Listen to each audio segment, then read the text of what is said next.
जय जगन्नाथ देखिकी जानीपार्चुन ये चूड़ारे कटलेट होली जहाँ बनईकी देली खायापी से जानीपारे ये चूड़ारे एत टेस्टी होता। तो चूड़ा को आग आम भल कि धोई नवा धोईकी छाड़दे टे समय फुलापी फुली सारापर भल कि आम हाथ में चकुड़ नवा।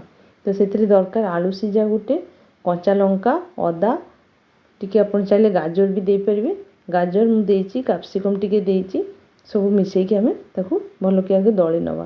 तापर चाट मसला गोटे चामच लुण टी स्वाद अनुसार बीट लुण टी हल्दी गुंड देखिए दलदे।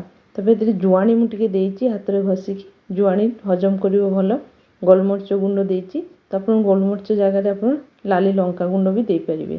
तापर चकुटिकी रखी नवा। गोटे ताटिया मैदा 2 चामच कॉर्नफ्लावर 2 चामच अल्प टी पानी देकी आम आग टे घोल बनवा बेसी पानिया करवानी कि मोटा करवानी।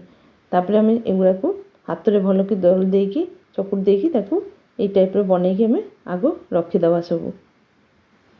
तापर मुझे सुजी आ सिमई नहीं से घोल भितर चामच एमती बुड़ेकी सिमई रे गुड़े देवे हाथ में टी धाबी धाबी देवे जमी ता भर लगिज गोटे सुजी रे गोटे सिमई रे 2 प्रकार बनई सबुतक बनईकी रखीदेवे तापर छाणीबे। मो रेसिपी जदि आपको भल लगुच प्लीज़ सब्सक्राइब करूँ लाइक कमेंट करूँ। तापर आम मीडियम आँचरे लो रु मीडियम आँचरे आम छाणीबे बेसी हाई फ्लेम रे छाणीबेनी कम पुड़ीज भीतर हो न सुजी रे जोटा बनाई पूरा लाली हेनी टिके धड़ा धड़ा रहा सिमई रे जोटा बनाई ये लाली कलर हो ऊपरटा केते सुंदर क्रिस्पी होती देखु भीतरटा नरम।